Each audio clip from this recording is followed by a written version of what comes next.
Air মাল্টিমিডিয়ার পক্ষ থেকে আপনাদের সবাইকে স্বাগত।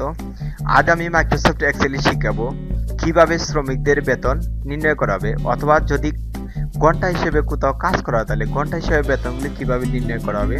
তো নির্ণয় করার জন্য প্রথমে আমি মাইক্রোসফট এক্সেলে ঢুকে যাব। তো মাইক্রোসফট এক্সেলে ঢুকার পর এই ঘরগুলোকে একটু ছোট বড় করে নিয়ে নিতে হবে প্রয়োজন মতো। এখান থেকে আমি একটু সিলেক্ট করে যে কোনো একটি সাইজের ফন্ট দিয়ে দেবো। ধরেন এখানে আমি শিলো দিয়ে দিলাম। যেমন যেসব ডাটার উপরে আমার কাজ করবো সেই ডাটাগুলো এখানে লিখতে হবে। তো বিষয়গুলো তো লিখলাম, আমি প্রথমে লিখলাম নেম, তারপর দিয়ে দিলাম এখানে আমি টাইম, এখানে দিলাম আমি মেইন টাইম,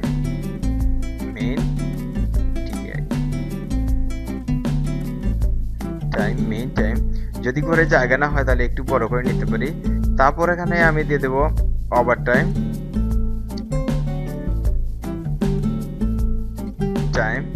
তারপর লিখবো এখানে আমি স্যালারি।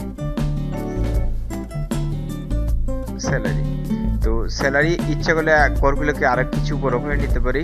এবার সিলেক্ট করে আমি ফন্টের সাইজটা একটু বাড়িয়ে দিয়ে দেবো এবং ঘরগুলোকে ইচ্ছে মতো ছোট বড় করে নিয়ে নিতে পারি। তো প্রথমে লিখবো যে চাকরি করবে বা যার বেতনটি আমি বের করবো তার নাম লিখতে হবে। লিখে দিলাম আমি AMIT, অমিত লিখে দিলাম। তারপর এখানে লিখলাম আমি টাইম 10 লিখে দিলাম, 10 তো দেওয়ার পর এই 10 ঘন্টার উপর তাকে বেতন নির্ণয় করাবে। তো একজন শ্রমিক সর্বনিম্ন সে 8 ঘন্টা কাজ করবে। তো যদি 8 ঘন্টার নিচে কাজ করে তাহলে তার বেতন থেকে সে যত ঘন্টা কাজ করবে তারই বেতন পাবে। যদি সে ওভারটাইম কাজ করে তাহলে ওভারটাইম গুলা কাজের সাথে যোগ হবে। তো এখন আমাকে এই 8 ঘন্টার উপরে অথবা নিচে কাজের জন্য আমাকে সূত্র ইউজ করতে হবে। প্রথমে লিখবো আমি ইকুয়াল টু, তারপর লিখবো আমি ইফ দিয়ে দিলাম আমি ব্র্যাকেট, তারপর লিখবো B2, আমার মূল টাইমটা আছে B2।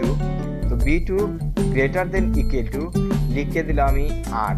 যদি B2 গোটা 8 অথবা তার চেয়ে বেশি হয় তাহলে তার মেইন টাইমটি হবে 8, আবার লিখলাম আমি ইফ দিয়ে দেবো আমি ব্র্যাকেট B2 লেস দেন 8। যদি B2 গোটা 8 ঘন্টার চেয়ে কম হয় তাহলে এই B2 করে যে মানটি বসানো তা চলে আসবে। এই ঘরের নাম হচ্ছে B2। এখন আমাকে ব্র্যাকেট ইউজ করতে হবে 2। তো এখানে বোঝা যাচ্ছে যদি একজন শ্রমিক প্রত্যেকদিন 8 ঘন্টা অথবা তার উপরে কাজ করে তাহলে মেইন টাইম হবে 8, এবং যদি B2 ঘন্টা সে যদি 8 ঘন্টার চেয়ে কম করে তাহলে এই B2 করে যে মান থাকবে মানে যে ঘন্টাটা থাকবে তা এখানে চলে আসবে। এখন দুটি চুক্তির জন্য আমাকে দুটি ব্র্যাকেট ইউজ করার পর এন্টার চাপ দিতে হবে। দেওয়ার সাথে এখানে চলে আসছে 8। এখন যদি বাকিগুলো এখানে আছে 10 ঘন্টা হচ্ছে তার টাইম, মেইন টাইম হচ্ছে 8, তো বাকি 2 ঘন্টা হচ্ছে ওভার টাইম। তো এই জিনিসটা বের করার জন্য আমাকে এখানে ইউজ করতে হবে ইকুয়াল টু, তারপর লিখবো আমি ইফ দিয়ে লিখবো আমি ব্র্যাকেট, ইফ দিয়ে দিলাম আমি ব্র্যাকেট, দেওয়ার পরে এগুলো না হচ্ছে B2 দিয়ে দেবো আমি গ্রেটার দেন ইকুয়াল টু 8। যদি B2 গোটা 8 অথবা তার চেয়ে এখান দিয়ে দেবো B2 less than equal to 8। বলছি যদি B2 গোটা 8 ঘন্টা অথবা তার চেয়ে যদি কম হয় তাহলে ওভারটাইম হবে 0, ওভারটাইমটি হবে 0। এখন লিখবো আমি ইফ দিয়ে লিখে নেব ব্র্যাকেট B2 গ্রেটার দেন 8 অর্থাৎ 8। B2 গড় যদি মূল টাইমটি যদি আমার 8 ঘন্টার উপরে হয় তাহলে এই B2 থেকে C2 বাদ দিতে হবে। তাহলে এখন লিখবো আমি B2 মাইনাস আমাকে দিতে হবে C2। তো C2 দেওয়ার সাথে ওভারটাইমটি বের হয়ে যাবে। যদি আমার মেইন টাইমটি 8 ঘন্টার চেয়ে সমান অথবা তার চেয়ে কম হয় তাহলে ওভারটাইম হবে 0। যদি B2 ঘন্টা যদি আমার 8 ঘন্টার উপরে হয় তাহলে আমাকে ওভারটাইম বের করার জন্য B2 থেকে C2 মাইনাস করতে হবে। তাহলে এই দুটি চুক্তির জন্য আমাকে দুটি ব্র্যাকেট ইউজ করা লাগবে। তো দুটি ব্র্যাকেট দেওয়ার পর আমাকে এন্টার চাপ দিতে হবে। যার সাথে সাথে দেখেন চলে আসছে 2 ঘন্টা হচ্ছে ওভারটাইম। এখন এই স্যালারিটি বের করার জন্য আমরা জানি সাধারণত মূল বেতন থেকে ওভারটাইমের বেতনটি একটু বেশি থাকবে। তো বেশি করার জন্য আমাকে ইকুয়াল টু ইউজ করতে হবে ইকুয়াল টু, তারপর যেগুলো সূত্র লেখার পূর্বে অবশ্যই ইকুয়াল টু প্রেস করা লাগে, এজন্য আমরা ইকুয়াল টু দিয়ে দিলাম। তো দেওয়ার পর আমি চাচ্ছি যে মেইন টাইমটি হবে 50 টাকা করে ঘন্টা এবং ওভার টাইমটা হচ্ছে 70 টাকা করে ঘন্টা। তো এইভাবে করার জন্য আমাকে প্রথমে লিখবো আমি এখানে ইফ, তো এখানে দিয়ে দিলাম আমি C2 তাহলে আমার মেইন টাইমটি হচ্ছে C2 তে। তো C2 টাইমটি হচ্ছে এখানে আমি লিখার পর দেব C2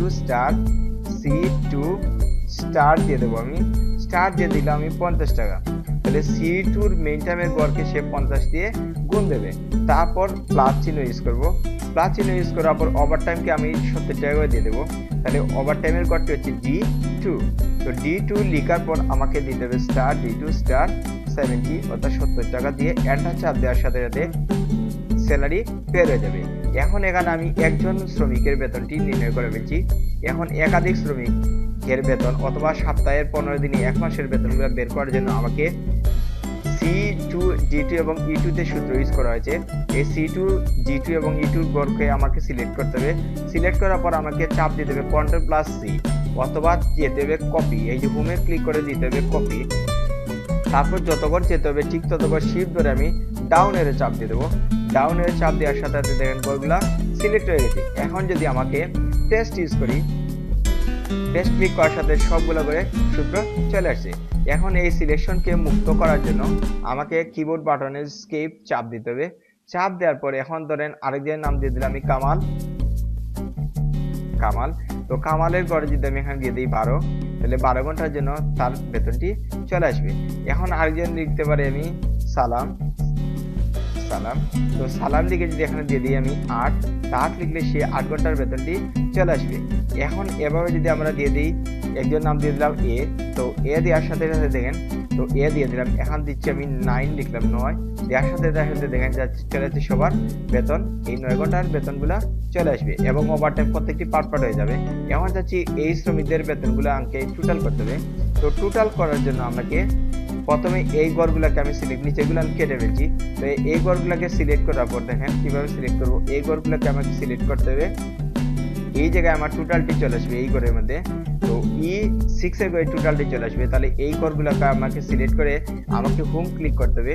হোম ক্লিক করে অটো সাম দেওয়ার সাথে সাথে দেখবেন টোটাল বেতন চলে আসছে, সবার এই 4 জনের বেতনটি চলে আসছে। এভাবে আমরা একাধিক মানুষের বেতন তৈরি করতে পারি অথবা একজনের 1 মাসের 7 দিনের 15 দিনের নিয়ে আমরা বেতন নির্ণয় করতে পারি। ধন্যবাদ সবাইকে এই টিউটোরিয়াল দেখার জন্য। আমার পরবর্তী টিউটোরিয়াল দেখার আমন্ত্রণ থাকলো।